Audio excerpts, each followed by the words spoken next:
Comisión de Salud de la 65ª Legislatura de la Cámara de Diputados, en el marco del ciclo de conversatorios sobre legislación y bioética, les da la más cordial bienvenida. El tema del día de hoy es voluntades anticipadas en salud mental. En este acto nos acompañan el doctor Jorge Alberto Álvarez Díaz, catedrático de la UAM Xochimilco y coordinador de estos conversatorios.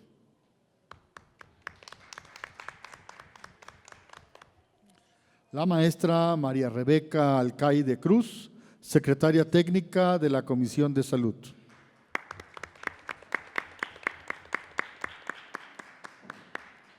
La doctora Liliana Mondragón Barrios, ponente en este conversatorio. La química farmacobióloga Graciela Mendoza de la Rosa, de Conbioética.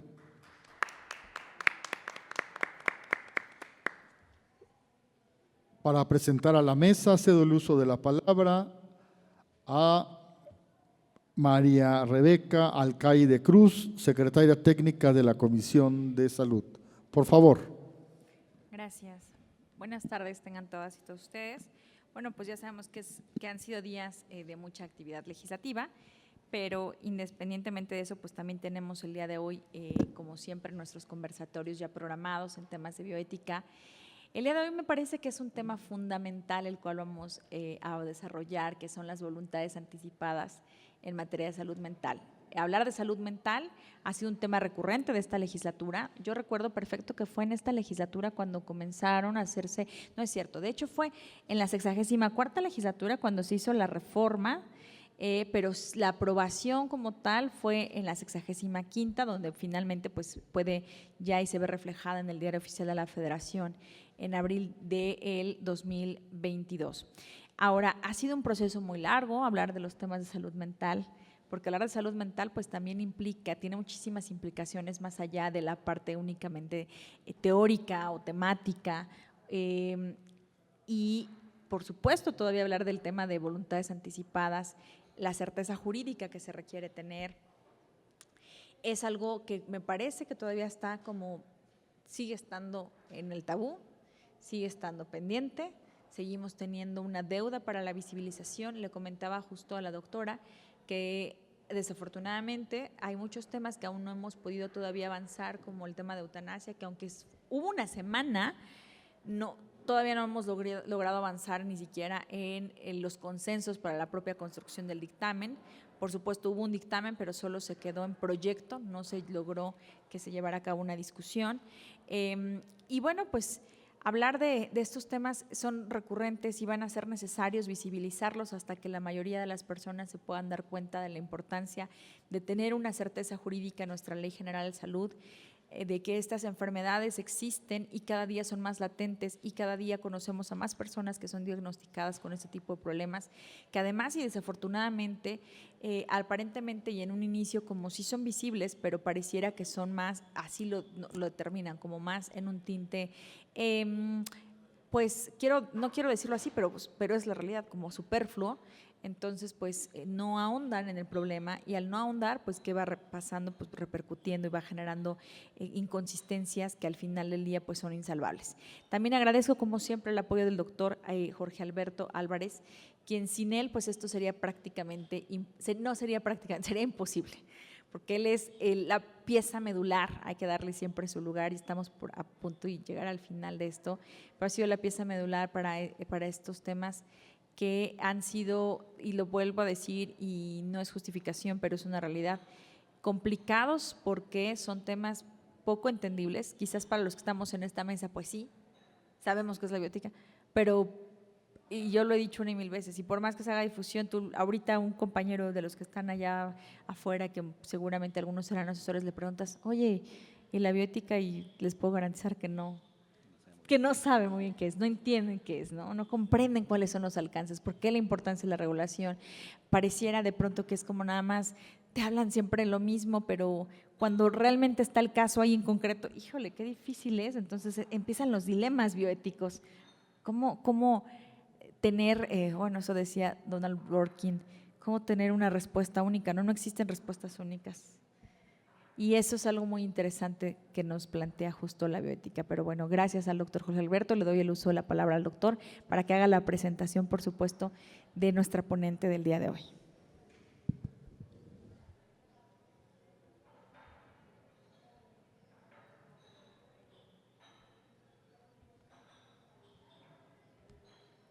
Pues muchísimas gracias, muy buenas tardes a todas, todos y todes que nos acompañan de manera presencial y a quienes nos verán en las retransmisiones a través de la Comisión Nacional de Bioética.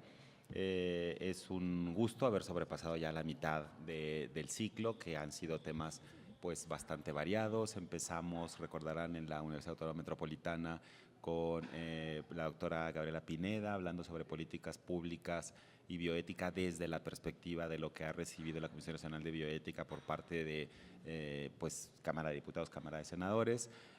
Pasamos con la doctora Cristal Corona, con la doctora Ángela Alonso, con la doctora Gabriela Anaya, Bianca hablando sobre derechos, fundamentalmente derechos reproductivos, el que les habla sobre derechos sexuales, y continuamos con este pues abanico de temas que mezclan la salud, el bienestar en un sentido más amplio que lo que se suele entender solamente por meras definiciones, la implicación con la regulación, la política pública, que no basta solamente tener, ha salido en más de alguna ocasión, no basta solamente tener algún artículo que diga si esto se permite o no se permite, sino establecer una serie de procesos y procedimientos que lo hagan real, y a partir de ello también una serie de personas y de infraestructura, porque si no, no sería posible que efectivamente la ciudadanía acceda a lo que aquí hemos estado comentando.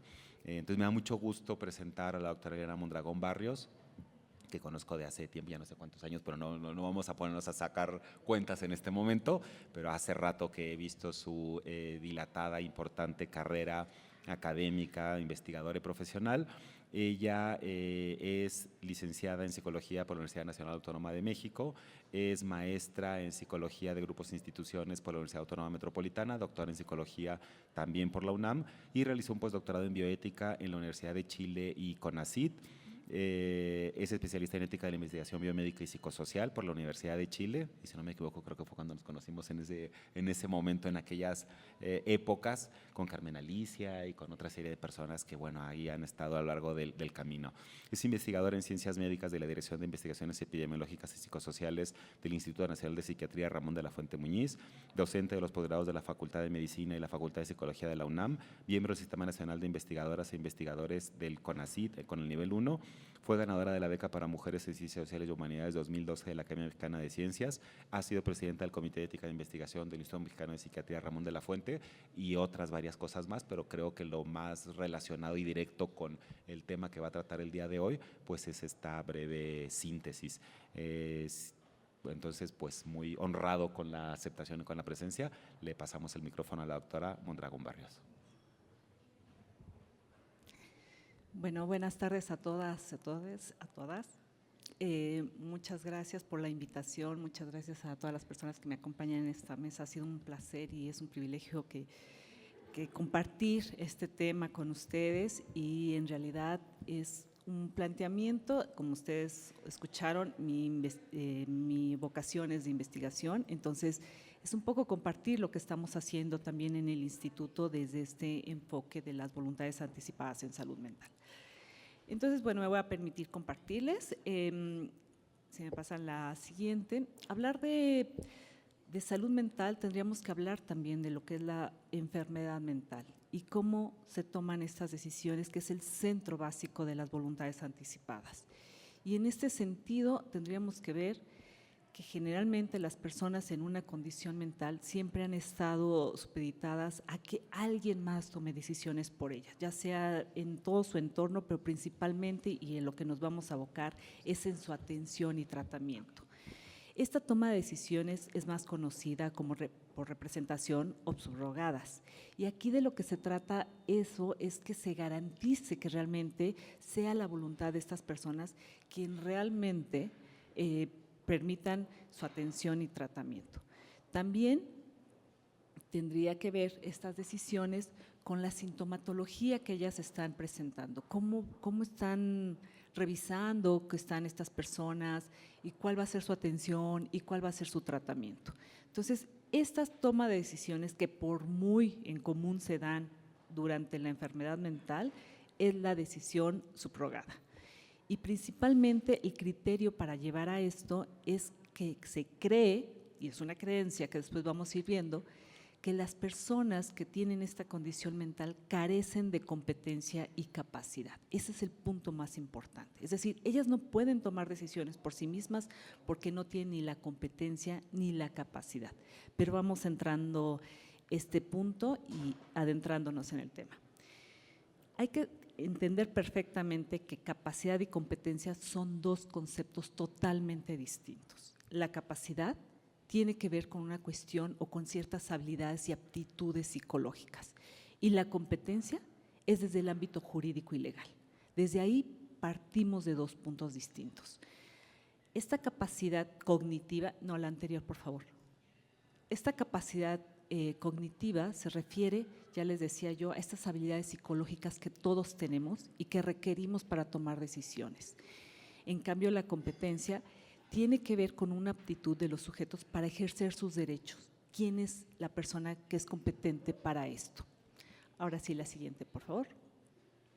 Si nos concentramos en la capacidad cognitiva, que es el concepto que nos permite realmente saber si la persona está tomando una decisión racional, entonces vemos que esta capacidad tiene que ver con comprender la situación que enfrenta, ya sea, por ejemplo, en el caso de la salud, ¿no? en su enfermedad, las consecuencias que esto podría generarle y tomando como fundamento, por supuesto, esta decisión, es decir, expresarla. Una vez que entiendo lo que me está sucediendo, veo los pros y contras, entonces podría decir qué es lo que quiero. A eso se refiere la capacidad cognitiva. La que sigue, por favor.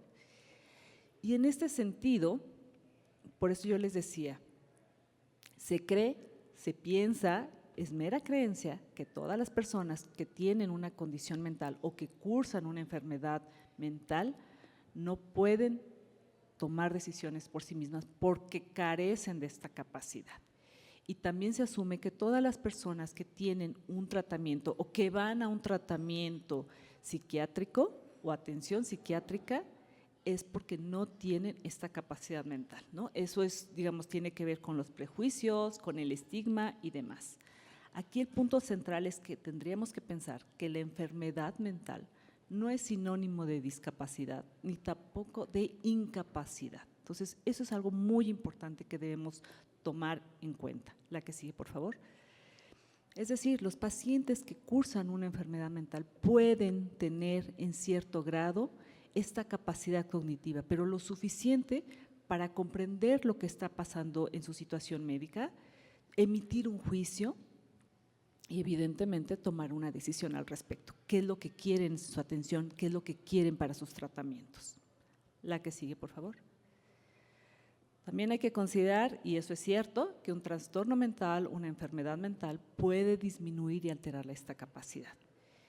Digamos, eso depende del tipo de enfermedad, no todas las enfermedades mentales son iguales, tiene que ver con el estado de la evolución de la misma enfermedad, con el tratamiento mismo, con los criterios de evaluación, etcétera. Pero no podemos decir que todos los pacientes o las personas que están en una condición mental pueden tener disminuida su capacidad.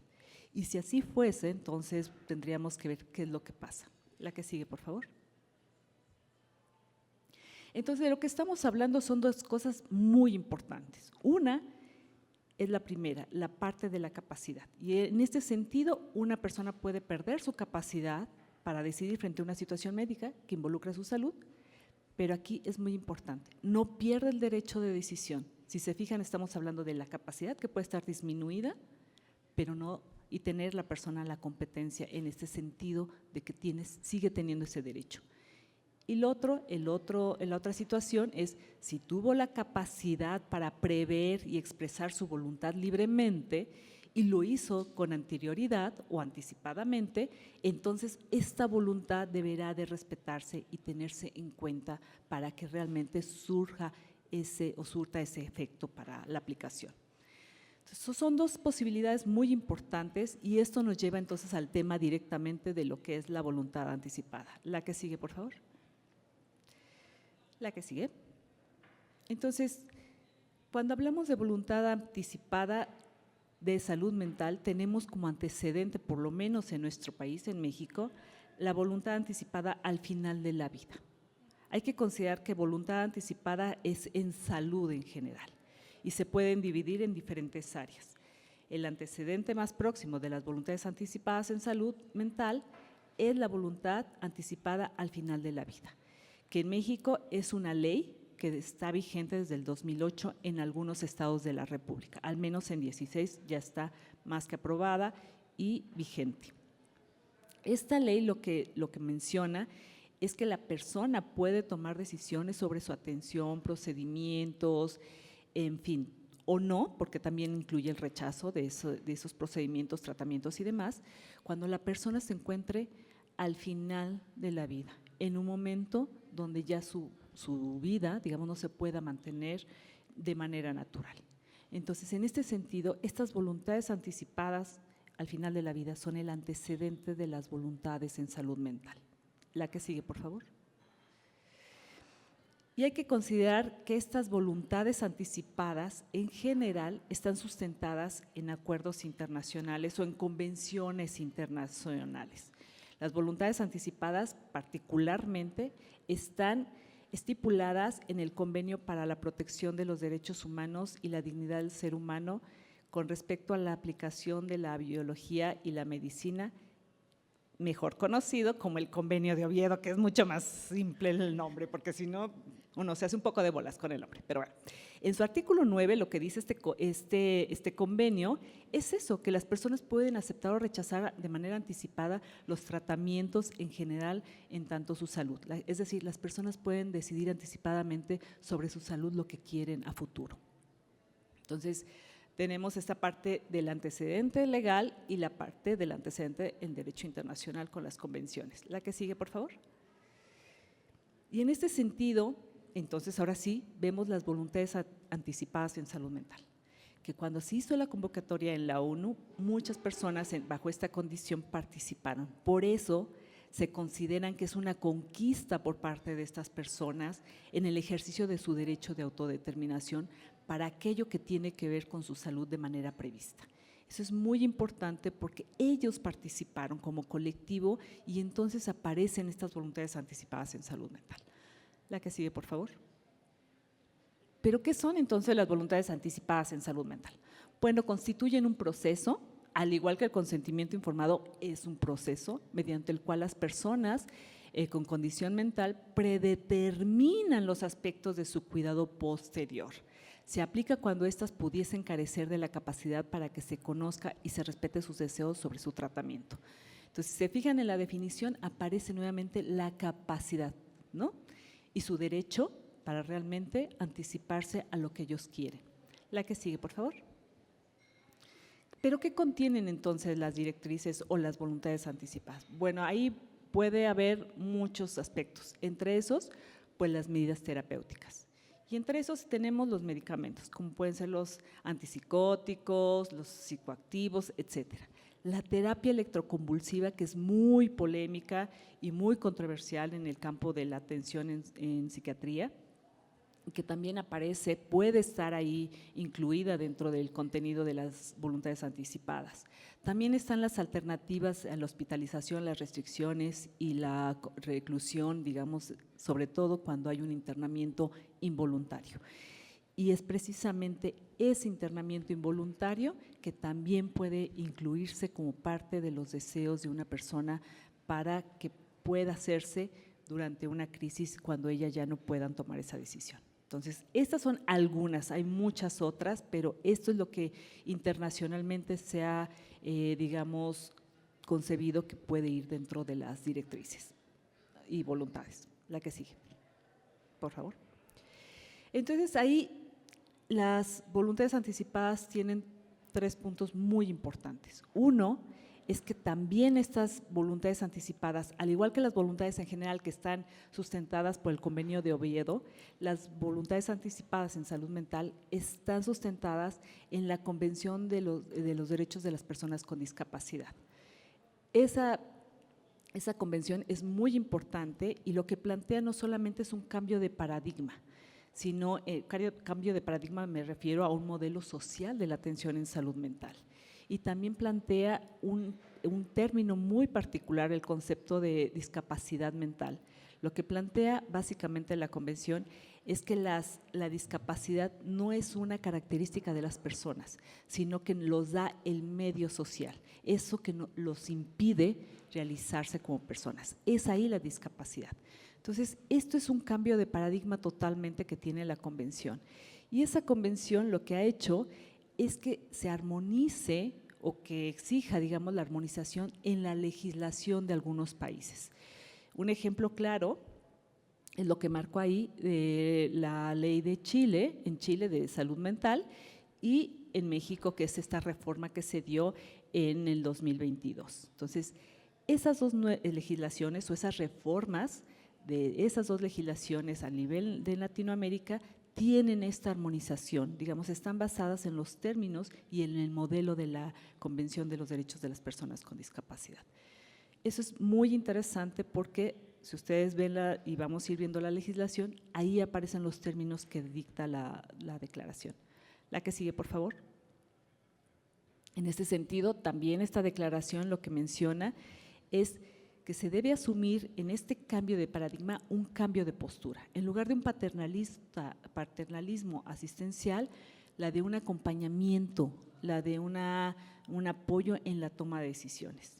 Y esto está muy armonizado con lo que yo decía al principio. Recuerdan que decía que las personas pueden tener una capacidad disminuida, entonces es como eso, si está disminuida necesitan un apoyo en la toma de decisiones y a eso se refiere, está armonizado con la convención.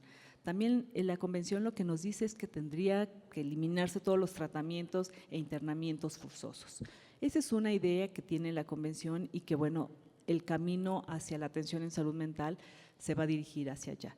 Pero también la convención lo que menciona es que se tiene que asegurar que todas las personas tengan este apoyo no solo en la toma de decisiones, sino en el vivir de esta manera que ellos quisieran. Y eso no solo incluye las decisiones en salud, sino su vida diaria y también en la atención, tratamientos y servicios de atención en salud mental. La que sigue, por favor. Y aquí está esta parte que no sé si hay una modificación, pero aparece mayormente muy central lo de las voluntades anticipadas en salud mental, que ya estaban, pero que está muy armonizado con la convención. Desde ahí aparece esta figura. Y entonces vemos estas modificaciones en la Ley General de Salud en materia de salud mental y adicciones, en su artículo 74, cuando dice derecho a contar con mecanismos de apoyo en la toma de decisiones y en las directrices de voluntad anticipada sobre el consentimiento informado. Es decir, si las personas no pueden consentir en ese momento presente, busquemos si hay una voluntad anticipada. La que sigue, por favor. Y en el artículo 75, ahí sí que menciona mayormente lo que debería de ser las voluntades anticipadas en salud mental. A veces dicen voluntades y a veces directrices, que en realidad podemos considerarlas como sinónimos, simplemente es un cambio de nombre, ¿no? Pero bueno, el artículo 75 habla de que estas personas tienen el derecho de elaborar su voluntad anticipada en la que podrán determinar el tipo de acciones que desean ser tomadas para el tratamiento o su negativa al recibir el tratamiento, pero de manera futura, ¿no? Y también menciona, la persona podrá revocar en cualquier momento este contenido. Eso es sumamente importante porque sabemos que toda enfermedad y sobre todo las enfermedades mentales tienden a ser cambiantes. Entonces, eso es muy importante. La que sigue, por favor. Entonces, ya vimos cuál es, digamos, lo que mencionan las convenciones internacionales en relación con la voluntad anticipada. Ya también vimos que a partir de esta armonización con la Convención de los Derechos de las Personas están las renovaciones o las reformas a las legislaciones, por lo menos en México y en Chile. Sin embargo, nuestro interés realmente es la implementación de estas voluntades anticipadas en salud mental. Y como investigadores que somos, nos interesaba saber cuáles, o sea, cómo aplicarlas, cómo implementarlas, pero faltaba un eslabón muy importante, y ese eslabón es la bioética. Estas condiciones bioéticas nos permiten realmente implementar algo desde que la vida de las personas para que a ellas les dé sentido. Y entonces, pues sí, tenemos las convenciones y eso está muy bien, tenemos la legislación y eso también está muy bien, pero nos faltaba el eslabón de la bioética y para eso teníamos que, digamos, aprovechar este modelo de la autonomía ya en los escenarios sanitarios, como podría ser la implementación del consentimiento informado, ¿no? Entonces, teniendo esos antecedentes, lo que nos interesó fue obtener mayor datos, más rigurosos, más sustentados y evidentemente basados en la ciencia para poder tener, pues digamos, puntos importantes que nos llevaran a la implementación de las voluntades anticipadas en salud mental. Y también algo importante es que algunos países en Latinoamérica tienen, digamos, un poco más de desarrollo que nosotros en México y era aprovechar esta experiencia. ¿Para qué? Para armar un marco de referencia bioético que nos permitiera o que nos permita realmente la implementación de las voluntades anticipadas en salud mental. La que sigue. Entonces, bajo este marco, nosotros llevamos a cabo como parte del financiamiento de CONACYT en el marco de las estancias postdoctorales, un proyecto de investigación lo realizamos en Santiago de Chile, junto con el doctor Fernando Lolas, un bioticista reconocido a nivel mundial, y llevamos a cabo un proyecto de investigación que se llama Las bases bioéticas para la implementación de las directrices anticipadas en psiquiatría en la atención de salud mental, el cual es un proyecto que fue aprobado por un comité de ética en Santiago de Chile. La que sigue, por favor. El objetivo pues, realmente fue identificar estas bases bioéticas en el sistema de salud mental en Chile, que es muy parecido también al de nosotros, que permitiera realizar un marco bioético y con eso poder hacer una implementación de estas directrices. Bueno, aquí un punto importante es que nosotros lo hicimos con las directrices anticipadas en psiquiatría, que es una de las formas de voluntades anticipadas en salud mental, ¿no? Para que no haya confusión, pero tienen, digamos, el mismo objetivo, la misma lógica y el mismo sustento. Entonces, ese fue el objetivo del proyecto. La que sigue, por favor. Y bueno, fue un estudio cualitativo de dos etapas, una observación participante y luego entrevistas semiestructuradas a las personas que estaban dentro, digamos, del estudio que se realizó en 2 instituciones de hospitalización psiquiátrica, las más importantes en Santiago de Chile. Y bueno, los que participaron fueron 4 médicas psiquiátricas. Ahí yo les agradezco muchísimo su participación a ellas, pero también, y eso a lo mejor da para otro tema y sobre todo en salud mental lo entendemos, siempre hay mucha resistencia todavía en esto por cuestiones de estigma y de entender que las cuestiones bioéticas pueden entenderse como algo personal y entonces la gente difícilmente a veces participa en esto, ¿no? Pero bueno, eso fue un estudio cualitativo, se realizó en todo un año, desde el 2022 a 2023. La que sigue, por favor. Y encontramos estos 5 recomendaciones que dan cuerpo al marco de referencia bioético para la implementación de las directrices anticipadas en México.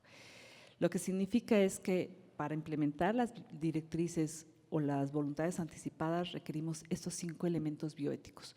Uno es el diálogo bioético. Es necesario la psicoeducación en este tema para todo mundo, ¿no?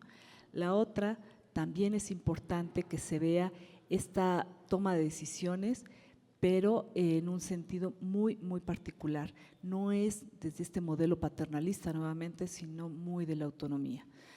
La segunda recomendación sería respetar la voluntariedad de las personas. Y esto tiene que ver con un proceso evidentemente sí dinámico, ¿no? Pero básicamente tiene que ver con toda esta parte de, digamos, de el valor que se le da a la toma de decisiones, a elaborar escenarios futuros, porque las voluntades anticipadas son decisiones proyectadas a futuro. Es como, ¿qué es lo que estoy viviendo hoy y qué es lo que quiero a futuro? Efectivamente nadie lo sabe, pero tendríamos que ver toda esta evolución del estado mental de la persona, de su estado de salud, para poder proponer cosas, ¿no? Y en ese sentido es que va toda esta parte de la voluntariedad. También está la parte del valor prospectivo en la relación médico-paciente, eso es muy importante, ¿no? Lo otro tiene que ver con, en la segunda recomendación, es con la autonomía, por supuesto, porque es, digamos, algo muy, el eje central teórico de las voluntades anticipadas, y ahí efectivamente sí tiene que estar la posibilidad de que las personas se nieguen a recibir ciertas atenciones o ciertos tratamientos. Claro, tiene que ver con la anuencia del médico, no es que ellos rechacen por sí, sino es que es en conjunto con su médico, con su familia y sobre todo buscar alternativas, ¿no? También está la parte de que se tiene que dar cuando las personas tengan conciencia de enfermedad. Ese es el momento que mucha gente siempre se pregunta, ¿en cuál es el momento idóneo para aplicar estas directrices o estas voluntades? Y los participantes del estudio decían, cuando la persona tenga realmente conciencia de enfermedad, que es donde pueden entender esta situación. Y evidentemente la revocación de las directrices, ¿no? También está, ya decía yo, la relación con el médico y la familia, porque el médico es el que tiene que avalar esta circunstancia de los tratamientos y de la atención. La familia tiene que estar de acuerdo, de otra manera sería terrible, porque si no están de acuerdo, entonces las voluntades anticipadas no sirven. Pero quien debe tomar la decisión es el paciente. Y mucha gente dice, bueno, esa tríada ya ha estado desde hace mucho tiempo. Sí, pero todas estas recomendaciones deben estar al mismo tiempo. Eso es lo que cambia. Esa es digamos, la evidencia misma de la investigación. Y por último está la parte, la quinta recomendación del marco de referencia bioético, es el transdiagnóstico. El diagnóstico de la enfermedad mental no es central. No podemos decir las personas con esquizofrenia sí pueden optar por una directriz anticipada y las personas con psicosis no, porque evidentemente la comorbilidad y la variabilidad de esta en la enfermedad mental es muy evidente, y los diagnósticos no nos están permitiendo realmente aportar nada a decidir quién puede o no optar por las directrices anticipadas. Pareciera que todo mundo podría hacerlo, pero desde el enfoque del transdiagnóstico. Y eso significa también que tiene que ver con la vida de las personas, desde una parte más dimensional de la enfermedad mental, más fenomenológica, que permita todo eso. Y un punto importante que no lo dije, que es en la primera recomendación, también está la figura de los comités de bioética hospitalaria, que tienen que tener mayor participación en toda esta implementación.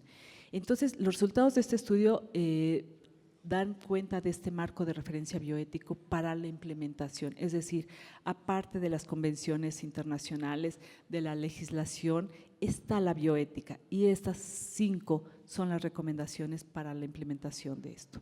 La que sigue, por favor. Entonces, aquí lo importante y lo que dice la diapositiva es: la protección al ejercicio de la autonomía de la persona se gestó dentro del modernismo bajo un estado más inclusivo. Y en ese sentido, entonces, los sistemas jurídicos y sanitarios deben asimilarse, pasar de un paternalismo médico basado en la beneficencia y paternalismo mismo, a un principalismo que diga, a un paternalismo, a un eje horizontal cuyo principio que se fundamenta es la autonomía del paciente. La que sigue.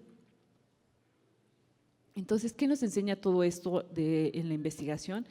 Pues que hay que evitar la creencia de que los trastornos mentales o en los trastornos mentales no hay autonomía, que las personas que cursan alguna enfermedad mental no pueden tomar decisiones. Eso sería lo primero.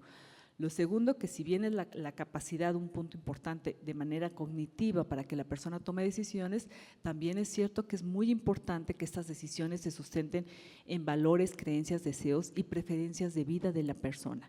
No solamente la capacidad cognitiva, sino todo esto que está a su alrededor, y hay que considerarlo. Y también es cierto que hay que ver o prever que la persona tome decisiones en sus momentos más lúcidos, porque eso es muy importante en cualquier tipo de enfermedad, pero sobre todo en la enfermedad mental. La que sigue, por favor. Y entonces, ¿qué nos lleva no solamente la conclusión de la investigación, sino cuál sería el beneficio de la implementación de las voluntades anticipadas en salud mental? Bueno, primero el cumplimiento con las convenciones, con la Convención sobre el Derecho de las Personas con Discapacidad, pero u otras convenciones a las que México se ha suscrito como Estado miembro, que es muy importante, ¿no?, cumplir con ellas. Entonces, eso lo llevaría al cumplimiento. El desarrollo de reformas jurídicas, efectivamente ya tenemos una, creo que hay que seguir trabajando con base en evidencia, como las investigaciones que nosotros llevamos a cabo en el instituto. Está también estos servicios más enfocados en los derechos humanos, en la autonomía relacional, no solamente individual, relacional, por eso lo de la familia también es importante, y todas las personas que están alrededor de la persona que tiene una condición mental, pero también la atención temprana, eso es muy importante en términos de salud mental o de enfermedad mental, eso es muy importante. Las personas que sufren una enfermedad mental tardan 14 años en que se diagnostique esta, por eso es muy importante. También está pues el beneficio de las personas, el considerarlas en su opinión, sus familiares también, digamos, fomentar su desarrollo, lo que dice la convención, ¿no?, este ejercicio de la autonomía en relación con el ámbito social.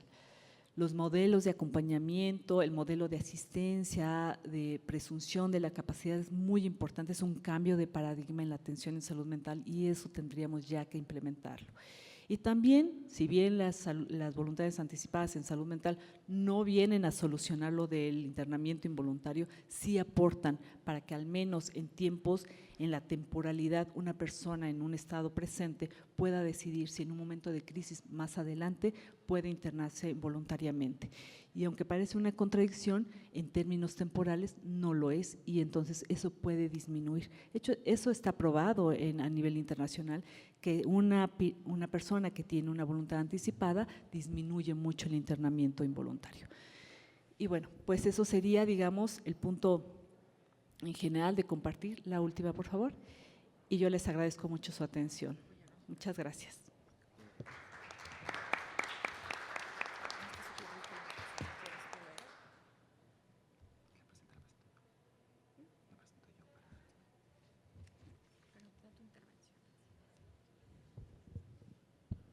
Pues muchísimas gracias por la presentación de la doctora Mondragón. Para quienes nos acompañan por primera vez, hay caras conocidas y hay caras que no lo son. La secuencia que tenemos en la mesa ha sido, después de la presentación, pues quienes estamos por acá intervenimos con algún comentario, con alguna ampliación. Yo pues siempre profundizo y me voy 2 pasos atrás, entonces ahorita haré lo mismo. Y después damos paso a preguntas de la asistencia que nos acompaña. Yo quisiera decir algo antes de presentar a la química Graciela Mendoza de la Rosa, que es dar esos 2 pasos atrás. Me parece muy importante tocar estos temas, me parece que con la experiencia de investigación de la doctora Aliera Mondragón parece que están claros y lo están con esta presentación, pero hay algunos términos en donde habría que repensar algunas cosas por lo complejo que es no solamente la operatividad para aplicarlo en el ámbito clínico, sino luego llevar a, como nos decía la maestra Rebeca Alcaide, a esa certeza jurídica que se necesita para que eso se pueda llevar a cabo. La primera cosa que yo quisiera mencionar es el problema de la autonomía. La autonomía ha salido aquí también en varias de las presentaciones previas. Recordarán a la doctora Bianca Vargas, ella hablaba de la autonomía progresiva. Nadie nace siendo autónomo. Entonces, la autonomía, si la conseguimos, es una conquista. Porque ser mayor de edad y tener el INE no es sinónimo de ser autónomo. No me va a dar tiempo de desarrollarlo, pero hay gente muy mayor de edad que es profundamente heterónoma en ética. Entonces, no es lo mismo el término ético que la posibilidad jurídica de tomar decisiones y de ser un sujeto de derecho. La autonomía también tiene una dimensión que más recientemente no es la visión más antigua autonomista de yo soy el único que dice todo, sino que se habla cada vez más de una autonomía relacional. Somos autónomos frente a alguien, no podemos ser autónomos en abstracto o aislados de la sociedad. En griego, idion significa uno mismo y el idiotes era aquel que creía que iba a conseguir la virtud fuera de la polis. Entonces, esta es una cosa que también tendríamos que repensar y que no siempre tiene el mismo peso. Esto de opina la familia y opina el Comité Hospitalario de Bioética y opina este y opina el otro, habría que considerar el estado en ese momento de la salud mental, qué tan deteriorado está o no para esa persona, cómo es la dinámica familiar, qué grado de dependencia puede tener esa persona con respecto a su entorno familiar o su entorno social, o no tenerlo. Entre más autónoma sea, pues a lo mejor es menos la intervención de la familia, pero entre más sea la dependencia con la familia, a lo mejor se necesita más del apoyo de la familia. Esto siempre es una cosa que no se puede decir así a rajatabla, pues siempre es de esta manera o no debe ser de esta manera. Por eso la ponderación caso por caso, pero tener un marco que permita tomar todas estas circunstancias. Dejaré ahí lo de la autonomía y pasaría a dos cosas que se han, y saliéndome un poquito de la enfermedad mental, quedándome en el campo de la salud mental, pensando que aquí estuviésemos todas y todos sanos, que es mucho suponer. En salud mental se han hablado de algunas limitaciones que tenemos sin enfermedad mental, precisamente para prever esos escenarios a futuro. La base de todo esto se entiende que es la autonomía, el pedir permiso por medio del proceso del consentimiento informado, y las voluntades anticipadas terminan siendo un consentimiento informado a futuro. Entonces hay que plantearse un determinado escenario a futuro, y en el plantearse escenario a futuro hay muchas posibilidades de que nos equivoquemos. Por eso el diálogo tiene que ser más profundo y mucho más complicado. ¿Por qué? Voy a mencionar solamente dos grandes rubros y dentro del segundo dos ejemplos. Hay sesgos que tenemos desde el punto de vista cognitivo, porque no conocemos o porque conocemos y entendemos mal una determinada situación que nos puede pasar a lo individual, o le puede pasar a nuestra familia, o le puede pasar al cuidador, o le puede pasar al propio Comité Hospitalario de Bioética. Si tenemos ahí dentro del comité, no debería, pero si tenemos a alguien dentro del comité, una persona que tenga este tipo de estigmas de que las personas no deben de decidir o no pueden decidir, pues vamos mal con el comité, que puede ocurrir, de hecho ocurre, lamentablemente, pero ocurre. Entonces hay ese tipo de sesgos, por desconocimiento o por mal conocimiento. Pero hay otro tipo de sesgos que son sesgos afectivos. Hay en la literatura en lengua inglesa algo que se conoce como el affective forecasting, que es una paradoja afectiva a futuro. ¿En qué consiste? En que si yo me proyecto a tener una determinada condición en el futuro, yo creo que me voy a sentir de una determinada manera, y a lo mejor si llego a esa situación no me siento de esa manera. Me puedo sentir mejor o me puedo sentir peor, pero me puedo sentir muy probablemente de forma diferente. Esto se ha estudiado y hay literatura no solamente en ética, en psicología, en economía, para la toma de decisiones y que la gente compre lo que le interesa a las empresas que compremos. Hay mucha literatura en este sentido. Y hay otra más propiamente médica dentro del mundo de la discapacidad, que es la disability paradox, la paradoja de la discapacidad. También el pensar, bueno, si yo me quedo sin visión, pues ya no quiero vivir. Y a lo mejor me quedo sin visión y sigo por la vida tan tranquilo. Entonces, es una cosa muy complicada que al plantearnos un escenario futuro hay que considerar que podemos introducir, y seguramente tendremos alguno de estos sesgos, y por eso es muy importante, como bien decía la doctora Mondragón, pues una cosa es tener la voluntad escrita y otra no pedirle permiso a la persona nuevamente en el momento que llegue a esa situación. Mientras la persona pueda expresarlo, hay que verificar constantemente que sigue estando de acuerdo con aquello que dijo. No se trata de, bueno, mira, aquí me firmó usted esto y ahora a ver cómo le hace porque yo tengo su voluntad. No, que también es una manera de entender mal esta serie de procesos. Entonces, dejando esto, que es como más para polemizar un poquito, les voy a presentar a la química Graciela Mendoza de la Rosa. Ella es egresada de la Universidad Autónoma Metropolitana de la Unidad Xochimilco, cursó la maestría en bioética en la Universidad Panamericana y realizó el trabajo de tesis donde enfocó el tema del uso recreativo de cannabis, y actualmente realiza el doctorado en el programa de bioética aplicada de la Universidad de Anáhuac en el Campus Norte. Tiene más de 10 años de experiencia en el campo de asuntos regulatorios de la Comisión Federal para Protección contra Riesgos Sanitarios, la COFEPRIS, adscrita al área de importación y exportaciones de insumos para la salud, en donde una de las actividades principales fue la emisión de permisos de importación y exportación de medicamentos, dispositivos médicos, células, tejidos de forma física, así como de forma electrónica a través del portal de ventanilla única del comercio exterior mexicano, así como ser enlace con diferentes áreas como protocolos de investigación, licencias y área jurídica. Actualmente, se ve ahí en el cartelito, se desempeña como jefa del Departamento de Análisis de Políticas Públicas de la Comisión Nacional de Bioética, con Bioética, otra de las instituciones que está pues detrás de la organización de todo este evento, en donde funge como apoyo de la Subdirección de Políticas Públicas y Bioética en análisis de diversos temas como inteligencia artificial, medicina regenerativa, donación de órganos, por mencionar algunos de ellos, para emitir opiniones técnicas y pronunciamientos con el fin de apoyar la divulgación de la cultura bioética en diversos sectores como el académico, el político y el social. Entonces, teniendo esta serie de antecedentes, pues vamos a ver un comentario que nos puede hacer sobre la presentación de la doctora Elena Mondragón. Adelante. Muchísimas gracias por la presentación. Agradezco a la maestra Rebeca Alcaide la invitación, al doctor Álvarez también por la invitación para participar en este conversatorio, y asimismo felicito a la doctora Liliana Mondragón Barrios por la presentación del tema Voluntades anticipadas en salud mental. Como bien sabemos, la salud mental en México es uno de los temas que quizá han sido muy estigmatizados en toda la sociedad. Aunado a eso, a que, como bien lo comentaba la doctora Mondragón, hemos tenido un sistema de salud paternalista. Entonces, hasta cierto punto eso ha mermado la capacidad de ejercer la autonomía como tal. La bioética, como lo hemos visto a lo largo de estos conversatorios, es una pieza fundamental para todas y cada uno de los temas que aquí se han planteado. ¿Por qué? Porque es muy importante que tengamos una visión bioética de diferentes aspectos. Como lo hemos visto, la bioética es un parteaguas en varios puntos de decisiones, entonces de ahí radica su importancia. Como ustedes habrán escuchado, y como bien lo comentaba el doctor Álvarez hace un momento, a veces no sabemos ni qué es la bioética.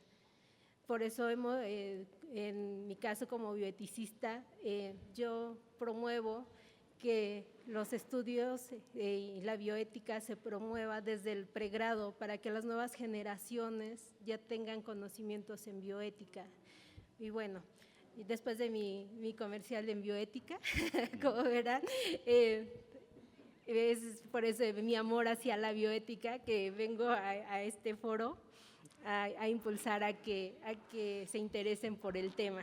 Bueno, retomando el tema que nos brindó la doctora Mondragón, quiero hacer hincapié en algunos puntos que desde la Comisión Nacional de Bioética también nosotros hemos notado, de que, como ella bien lo comentaba, el paternalismo ha sido hasta cierto punto una limitante para el desarrollo de la bioética, pero también les vengo a compartir que desde la comisión estamos trabajando para que la relación ya no sea médico-paciente, sino sea paciente-médico. Sí, ¿por qué se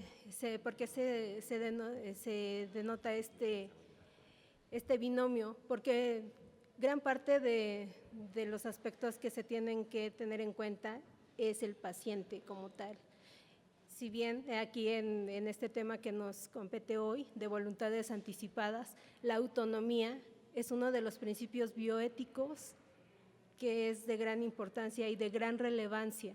Ustedes sabían, bueno, les pregunto a los presentes, ¿ustedes habían escuchado el término anteriormente de voluntad anticipada o saben a qué se refiere una voluntad anticipada? A ver, tú me comentabas que sí. ¿Nos puedes compartir qué es?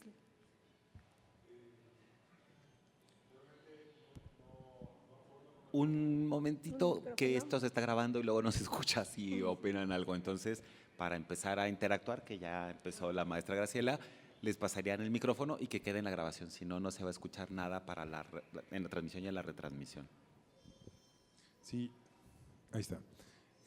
Justamente no me lo habían descrito a fondo, pero sí lo había escuchado en temas con referencia a eutanasia y particularmente con la voluntad que tienen algunos pacientes que, pues bueno, pueden tomar la decisión si seguir o no con su tratamiento.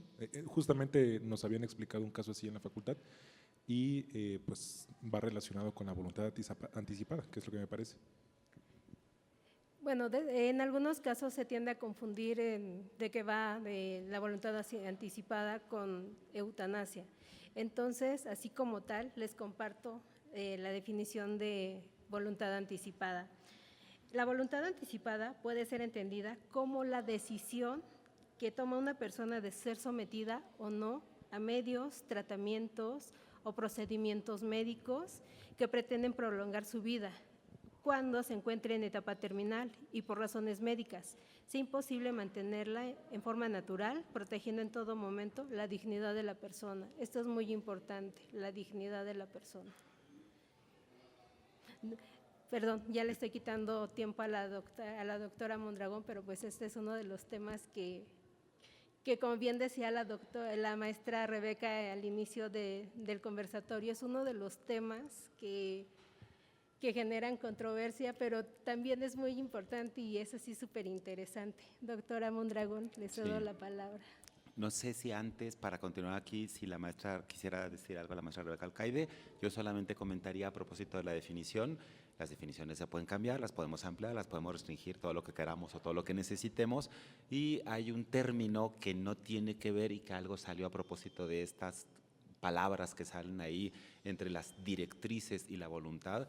En inglés, por lo menos, en lengua inglesa, las directrices anticipadas involucran la voluntad anticipada, las directrices previas, perdón, involucran la voluntad anticipada, involucran pensar en suicidio médicamente asistido, suicidio asistido nada más, no médicamente asistido, como el modelo en Suecia, pensar en eutanasia, es decir, no solamente lo que en algunos escenarios, como el mexicano, para tratar de separar qué cosa es lo que está legislado desde 2008 en la Ciudad de México con la Ley de Voluntad Anticipada y qué cosa se sigue considerando como un delito como la eutanasia en la Ley General de Salud, me parece que eso tiene que ver con ese deslinde. Yo creo que si queremos hablar de planear nuestra vida a futuro en materia de salud, habría que meter todo esto. Independientemente si en este momento se considera delito o no, podríamos considerar en el futuro que no se considera un delito. A mí me tocó participar en esa semana que mencionaba la maestra Rebeca Alcaide, desde luego para intentar abrir un poquito la mirada a favor de pensar de otra manera la eutanasia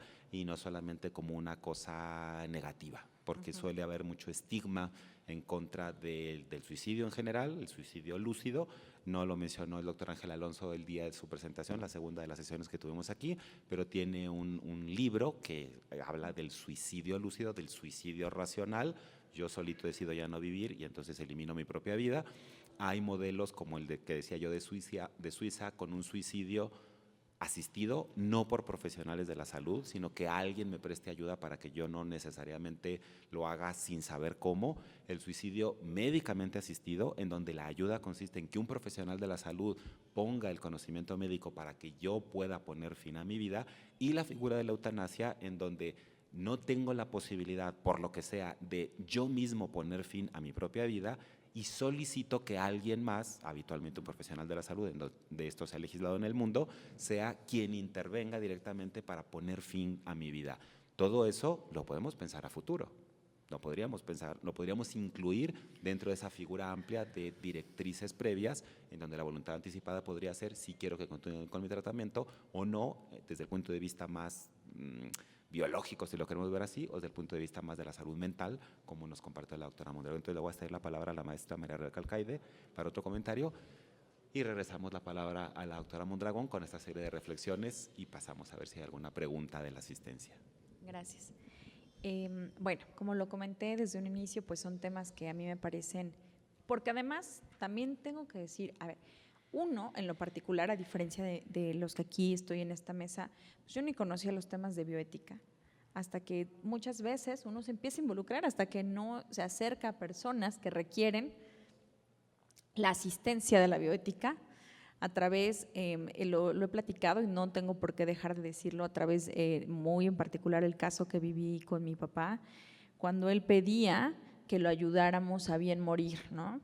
Y entonces, en esa desesperación y en esa recurrencia que pedía que ya lo ayudáramos a morir, uno había visto a lo mejor hace muchos años la película de Mar Adentro, pero… ¿sí era Mar, sí, Mar Sí, sí, Adentro. sí. Española, sí, claro, ¿no? Pues ahora está ahí. Pero no es lo mismo cuando lo ves que cuando lo vives, que cuando tu papá te lo pide, que cuando te está diciendo ya muy mal, ¿no? Ayúdame a morir, porque efectivamente él ya no puede morir, o sea, él no se puede aplicar, él no puede tomar la determinación, porque ya no tiene ni las fuerzas, no se podía ni parar, o sea, ya para concluir con su vida o terminar con su vida. Y luego, cuando empiezas a ver cosas que suceden a tu alrededor, empiezas a voltar y dices, también sucede aquí, sucede allá. O sea, son temas indiscutiblemente que creo que sí están muy mal vistos, porque hay una carga, y ni siquiera es una carga moral, más bien creo que es una carga ideológica desde ciertas religiones, sin entrar en específico, porque no es una, o sea, desde ciertas religiones, es un tema de creencias. Y ese sistema de creencias es lo que ha permitido muchas veces lo que decía la doctora, este paradigma, y lo que necesitamos ir hacia ahora es esa deconstrucción de ese paradigma, porque efectivamente a mí algo que me escandalizaba y lo compartí ahorita con el doctor, o sea, ¿tú qué opinas acerca de que entonces los familiares sean también los que tengan que tomar parte sobre la decisión de tu vida, ¿no? De decir, oye, ya me quiero morir, pero que entonces… Porque eso pasó en el caso concreto de mi papá, que entonces estaban algunas, ¿no? También las otras hijas decían, no, ¿cómo? No puedes ayudarlo. Y entonces otras que sí, no, o sea, parecía como un juego, de verdad, unas que sí, otras que no. Y entonces, ¿dónde estaba la decisión? ¿Dónde se estaba respetando esa libertad de la persona que al final estaba sufriendo, que ya no aguantaba los dolores, que aunque les ponían parches, obviamente medicados, o para la morfina, para el dolor, ya no le hacían? Me explico. Entonces, ¿dónde está la decisión de esa persona? ¿Dónde está el dolor de esa persona? ¿Dónde está hasta que él entonces ya se sentía tan mal que, bueno, decidió incluso hasta dejar de comer, de tomar agua, para que pues fuese más rápido? No sé si fue su decisión, no sé si ya de verdad el cuerpo no podía más, en fin. Lo que quiero decir con todo esto es muy complicado, y por eso yo digo, yo no, en lo personal sí creo que hay muchas adecuaciones que tenemos que hacer a la ley, porque tenemos que respetar la voluntad, porque es muy fácil verlo. Y una de las grandes discusiones que se tuvo con algunos legisladores, que me acuerdo decían mucho, es que existen los cuidados paliativos, perdón, pero a veces los cuidados paliativos ya no alcanzan. Son suficientes. Y no pueden decir que existen los cuidados paliativos, digo, lo viví, ya no alcanzan, exacto, no son suficientes. Manténlo vivo porque hay que respetar la vida hasta el último. ¿Y dónde queda la dignidad humana? ¿No se supone que lo que debe prevalecer es la dignidad humana? Por eso entonces yo sí creo que debemos, suponiendo, como hay muchos casos de personas que conocí, sufrieron por algún motivo un accidente en el que perdieron, y lo hablo en especial de la vista, en el que perdieron la vista y su vida fue en decadencia, y muchas de ellas sintieron que incluso su dignidad fue trastocada. Entonces, ¿por qué no son permitidos este tipo de mecanismos como el suicidio racional o el suicidio asistido o médicamente asistido? Al final del día, y hay casos muy concretos, lo puedo decir, como en el tema de glaucoma, los niños que nacen con glaucoma, aquí están los doctores y no me van a dejar mentir, cuando nacen con glaucoma, los dolores, llega un tiempo que incluso hasta tienen que llegar a retirar el propio ojo por el nervio óptico de los dolores tan fuertes que son. Y entonces el proceso que viven es increíble. Entonces no podemos decirle a la persona, aférrate a vivir, porque pues hay mecanismos, no importa, te sacan el ojo, no pasa nada, vas a seguir viviendo, pero ¿con qué calidad de vida? ¿Y tu dignidad dónde queda? Es tu decisión. Entonces, son cosas que tenemos que atender sí o sí, son temas que tenemos que revisar. Y me encanta que estén los jóvenes, porque de ustedes va a depender esto, porque entre ustedes van a estar los próximos legisladores, porque en ustedes va a estar impulsar estas iniciativas. Nosotros somos el presente, el ahorita acá, pero en ustedes está que estas iniciativas impulsen, porque además las enfermedades van en aumento, que eso es lo peor. Las enfermedades van en aumento y desafortunadamente cada día las enfermedades más graves, y también no hay medicamentos, y no es por un tema de abastecimiento, en general, no hay medicamentos a veces que alcancen para el tipo de enfermedad y para el tipo de dolores que se están viviendo. Entonces, bueno, eso solo sería mi comentario, y le cedo la palabra, por favor, a la doctora Liliana. Muchísimas gracias. Bueno, muchas gracias por sus opiniones, me parecen todas sumamente pertinentes. Creo que es algo que sí me gustaría aclarar es las voluntades anticipadas pueden darse en diferentes ámbitos. Lo que están comentando es al final de la vida. Y creo que el punto de la investigación que presenté y que les compartí es en salud mental totalmente. Es decir, donde la persona no cursa una enfermedad terminal, sino una enfermedad mental. Y en ese sentido nos abocamos a casos, por ejemplo, del internamiento involuntario cuando las personas tienen un problema de adicciones. Y ahí la familia dice, quiero que lo internen. Y la persona dice, yo no me quiero internar. ¿Qué pasa en esa situación? O cuando las personas dicen, yo me quiero aventar a las vías del tren. Y dicen, no puede ser. Mi familia me está provocando una afección en este sentido. A esas problemáticas, más allá del suicidio asistido y demás, que eso es a final de la vida y que eso está, digamos, incluso la legislación está la ley desde el 2008, ya está la aplicación, digamos, la implementación que se puede dar por dos vías, una por notario público y otra en un hospital, ¿no? En el momento la persona, cualquiera de nosotros puede decir esto, si a mí me pasa algo, no quiero que me resuciten, no quiero que me, etcétera, etcétera, ¿no? Hasta la donación de órganos puede incluir, más allá de la normativa de donación de órganos. Pero ese es al final de la vida o en una enfermedad terminal. Esta de salud mental no está implementada. Las personas no pueden en este momento decidir anticipadamente si quieren una terapia electroconvulsiva, si quieren recibir tratamientos antipsicóticos. Algunas cuestiones que decían los pacientes es, yo no quiero que me dé más antidepresivos. ¿Por qué? Porque me dopa, porque no soy yo.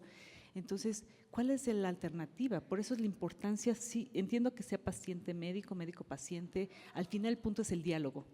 Digamos, como dicen, el orden de los factores no altera el producto, tendría que ser así.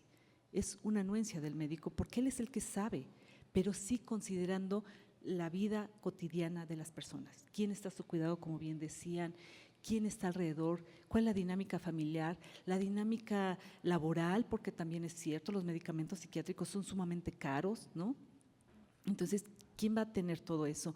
Pero entonces son dos escenarios que nos presentan las voluntades anticipadas. Una al final de la vida, que en México ya está legislada, ya está implementada, ya cualquier persona puede optar por ella. Y la otra está en la voluntad anticipada en salud mental, que no están implementadas, que todavía los pacientes no tienen pueden ejercer ese derecho y que nosotros lo que estamos tratando de hacer es implementarla, que ellos puedan hacer eso. Lo mismo que al final de la vida, en este caso, en esta parte de esta problemática de las adicciones, de la problemática de la enfermedad mental, ya sea diagnosticada o no, ¿no? En todo caso, o sea, por eso decíamos que el diagnóstico a veces no importa porque uno no lo puede tener, pero tener estas expresiones.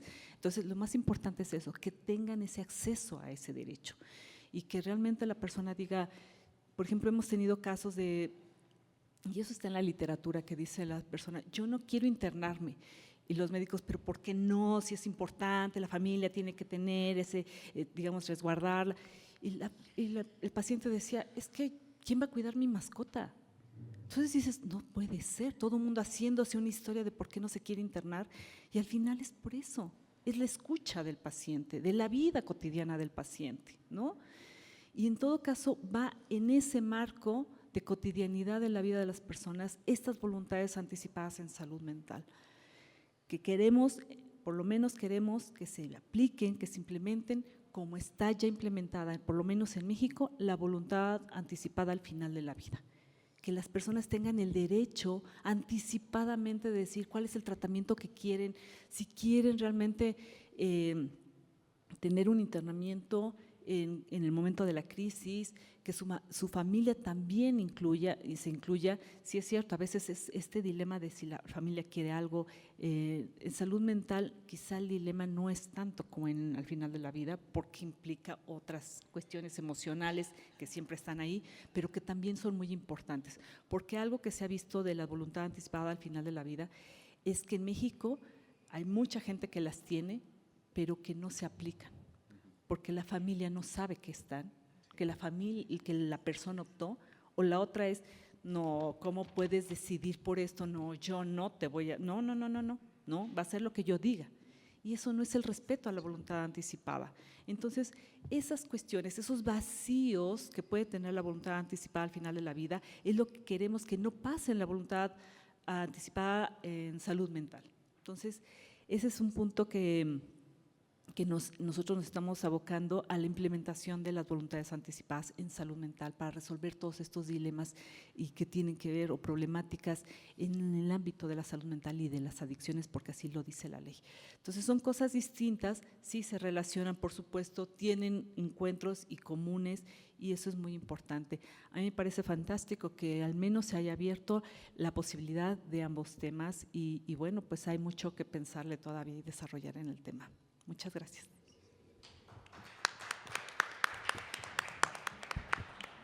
Muchísimas gracias, doctora. No sé si alguien de la asistencia tuviera alguna pregunta para la doctora, para alguien del panel. Para la doctora fundamentalmente. Sí, por acá, okay. por favor, gracias. Bueno, como usted comenta de la voluntad anticipada en temas de salud mental, yo más no digo no digo que tengamos que obligar a, ya sea a nuestros familiares, a alguien que esté pasando por una adicción o una enfermedad mental, a llevarlo a la fuerza, que muchas veces sucede, en el caso de las adicciones, es que se da mucho en México. Yo he visto que la mayoría de las familias llevan a las personas a la fuerza. Bueno, yo no estoy tan de acuerdo con eso, pero sí pienso que se debería de guiar, porque muchas personas con enfermedades mentales no saben qué es lo que quieren, necesitan, digámoslo así, un empujón, alguna ayuda para darse cuenta, porque realmente si dejamos que tomen las decisiones así, por ejemplo, de un adicto que pues ya la verdad pues, su mentalidad no es muy fuerte, piensa que ya no tiene arreglo, que no puede mejorar. Yo pienso que sí se debería de darle la ayuda y hasta incluso como no forzarlo, pero sí guiarlo y estar insistentemente, ya que pues a muchas personas les ha afectado eso de que no puedan tomar sus decisiones, pero a muchas personas también les ha ayudado. En el caso de que pues se le ha brindado la ayuda, ya sea a la fuerza o no, pero pues a final de cuentas se le ha ayudado. Entonces no sé usted qué opine que hasta cierto punto se debe meter la familia. Esa es mi pregunta. Sí, muchas gracias por la pregunta, súper interesante, porque efectivamente en algún foro, cuando decíamos que la Convención de las Personas con Derechos de Discapacidad pretendía eliminar los internamientos forzosos o el internamiento involuntario, las familias levantaron la mano y dijeron, ¿y qué vamos a hacer? ¿No? ¿Qué vamos a hacer en caso de que alguien de algún familiar se ponga muy mal, si no hay internamientos, ¿no? O como muchas veces se creía con estas reformas de la legislación de que se iban a desaparecer los psiquiátricos, ¿no? Entonces decían, ¿qué vamos a hacer? ¿No? ¿Dónde los vamos a llevar para que puedan tener una atención adecuada? En realidad, lo importante es,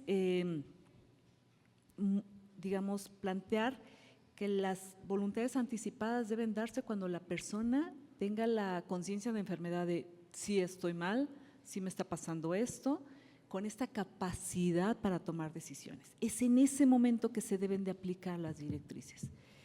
Claro, con la anuencia decía yo, del médico, de la familia, no como que den el permiso, la autorización, sino que estén enterados y que estén en un acuerdo, porque de otra manera, si no, hay barreras para esta implementación, ¿no? Entonces, claro, hay pacientes o hay personas, mejor dicho, que no pueden tener estas posibilidades, como bien lo menciona, pacientes ya que tienen un trastorno más crónico, bueno, ahí a lo mejor no son aptas para tener estas voluntades anticipadas, ¿no? Quizá no sea para todos, no me gustaría decir que no es para todos, pero tendríamos que ver, como dijo el doctor Álvarez, caso por caso, en qué situación, con qué contexto. Entonces, quizá, yo lo decía, las voluntades anticipadas no resuelvan los de los internamientos involuntarios, pero en la literatura sí que hay una reducción muy grande de las personas que optan por una voluntad anticipada y la reclusión, digamos. Entonces, la idea es ir quitando un poco esto y que las voluntades anticipadas, con todo este sustento teórico de la capacidad, del momento en que se aplican, de quién va a estar incluido en esta voluntad, aminoren esas circunstancias. Yo creo que la idea es eso, que se aminore y que en algunos casos sí se pueda resolver, en otros desgraciadamente no, por el curso que tiene la enfermedad. Pero por eso la familia sí es importante, porque incluso cuando hay voluntades anticipadas, eso lo dice la literatura en otros países que ya la tienen aplicada, reduce el desgaste médico, porque le quita la responsabilidad de tomar decisiones inmediatas, ¿no? Y también a la familia. Entonces eso, digamos, está ciertamente comprobado. No sé, en nuestro contexto habría que seguir haciendo más investigación, pero es un punto importante, aminorar estas circunstancias. Y las voluntades creo que se encaminan para eso.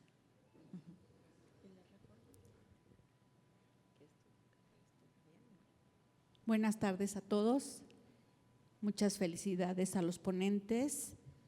Felicidades también a la licenciada alcalde por dar oportunidad de dar este tipo de foros que son muy importantes y que creo que se tendrían que llevar o bajar a la sociedad, porque de esta manera se va a involucrar a todas las personas que se ven involucradas en situaciones para poder definir y atacar las causas desde el inicio. Yo les platico la experiencia. Yo estuve bajo un tratamiento psiquiátrico por X situación, tuve una depresión muy fuerte y yo decía, me quiero morir y me quiero morir. Y me daban medicamentos que me traían medio sonsa. Y luego le digo al doctor, voy a la consulta y me dicen, yo tenía 16 años, bueno, ya imagínense cuántos años, ¿verdad? Ya soy de la edad, de la tercera edad.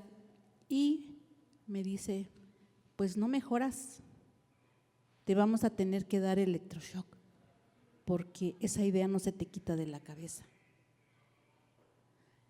Me quedé pensando, mi familia no sabía. Dije, no, pues he escuchado que si me ponen electroshock me van a dejar tarada. Entonces, mejor me curo yo. Dejé de ir al psiquiatra y decidí buscar una solución a mi problema. Me costó mucho trabajo y los médicos siempre decían, te tienes que tomar. Me acostumbré un poquito al diazepam.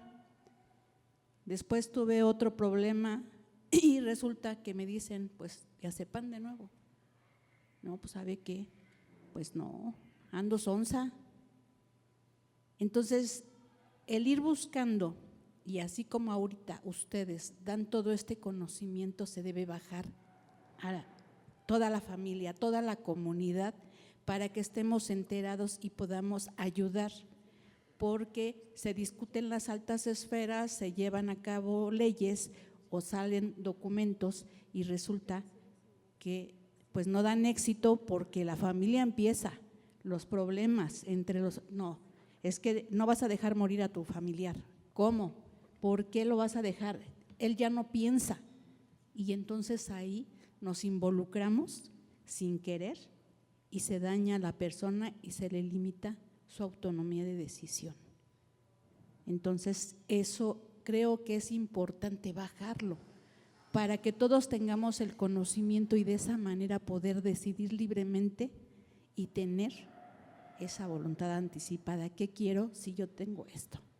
Y no hasta el momento en que sucedan las cosas, porque entonces pues ahí ya no resulta, salen los hermanos peleados porque tú estás dejando, tú no lo quieres, tú esto, tú lo otro.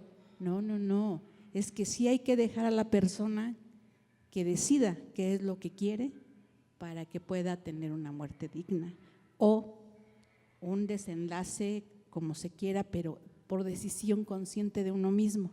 Entonces, como decía la licenciada alcalde, yo no entendía bien lo de la bioética y había contradicciones. Ahora que estoy conociendo, voy entendiendo más y también en el área médica, en todo el área de salud, debemos de tener esa conciencia clara, porque cada uno tiene su criterio y incluso también en los comités de bioética hay las discusiones porque a veces predominan los el espíritu de, pues yo soy católico y no acepto esto, o yo soy de esta religión y tampoco se puede hacer esto. Entonces, creo que sí debe darse a conocer a toda la esfera de la sociedad para que podamos entender y participar de una manera más libre y sin culpa también. Decidió y se le tiene que respetar. Entonces, así es como no va a haber culpa para nadie. Y pues nuevamente felicidades, porque sí es bastante bueno este tipo de conversatorios. Y felicidades a los ponentes. Muchas gracias. Yo, para retomar algo hemos pensado en eso de bajarlo, pero es que no se puede hacer todo al mismo tiempo. Si recuerdan una charla del doctor Ángel Alonso, pues fue sobre educación. Y la apuesta es, esto debería estar, habría que generar los mecanismos para que desde la educación básica, esto que nos atañe a todas las personas, pues estuviera. Y no esperarnos a que solamente algunos profesionales de la salud, porque les toca trabajar tal tema y tal tema, sean los que a lo mejor llegan, porque no todos llegan. Entonces sí, falta todavía bajarlo, faltan mecanismos para que nos garanticen en el sistema educativo mexicano que esto esté presente en la sociedad, y pues ahí vamos poniendo granitos poco a poco con las nuevas generaciones que nos empujen hacia el futuro. Así que muchas gracias. No sé si alguien más o sí. Una última por allá al fondo, gracias.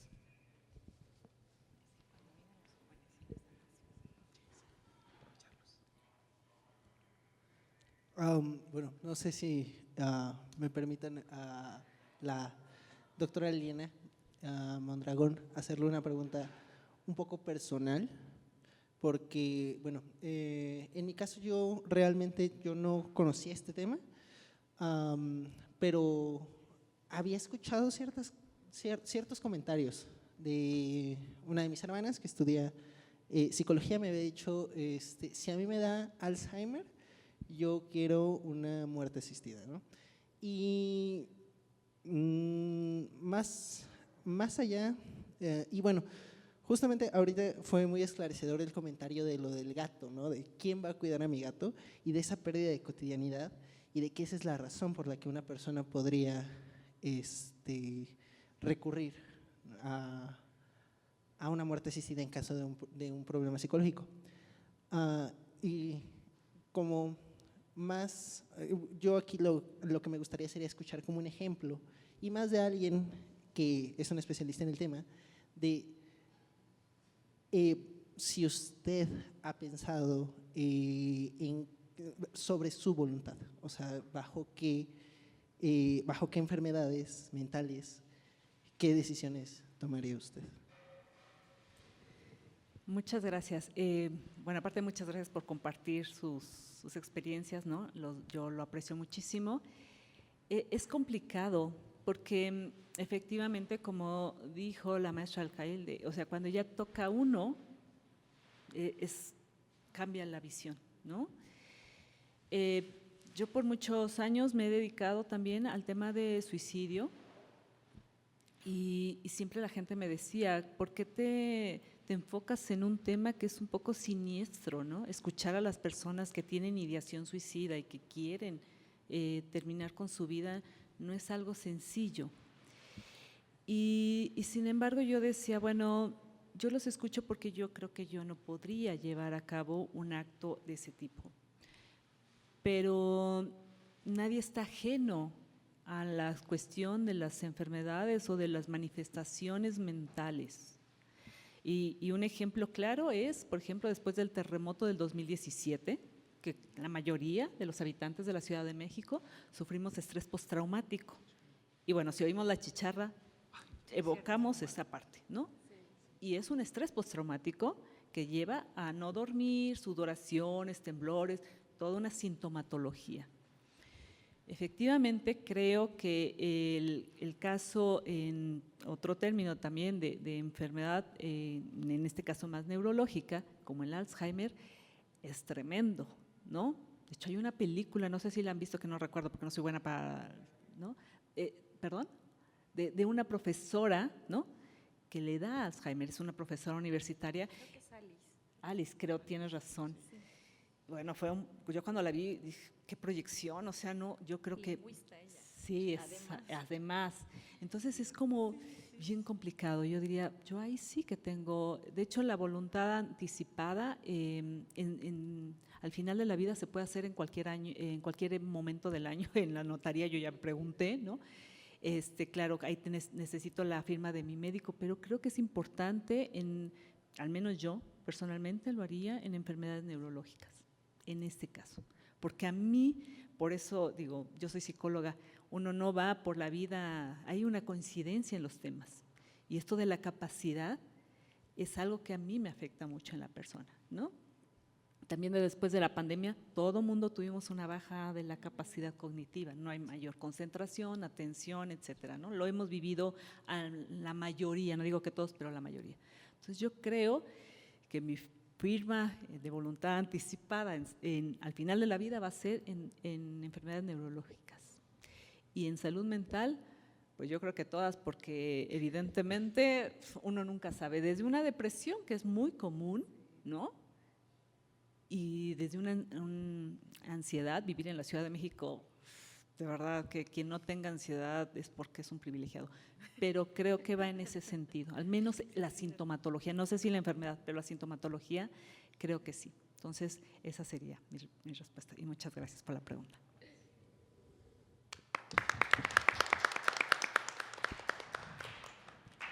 Pues muchísimas gracias. Ha sido, creo que todos los conversatorios han sido, me parece que estupendos, no porque estamos aquí quienes los organizamos, sino por la calidad de los ponentes y de las preguntas de la asistencia.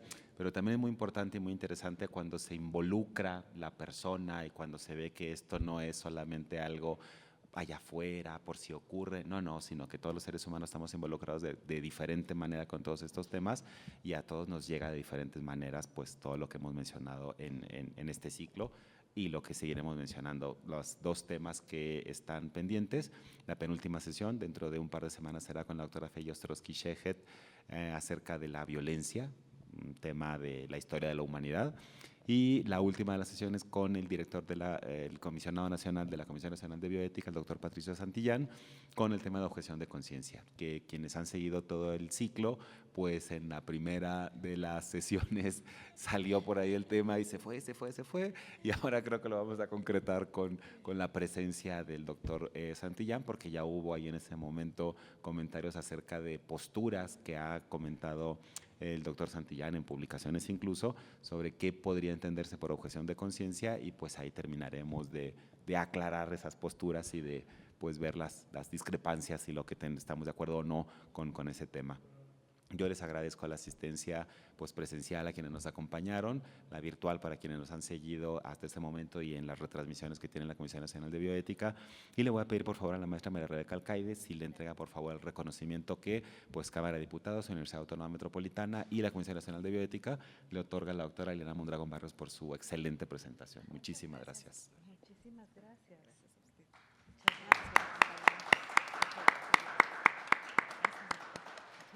Pues muchas gracias y les invitamos a los siguientes conversatorios si gustan estar de manera presencial o seguirnos por las redes de Cámara de Diputados, UAM y con Bioética. Muchas gracias.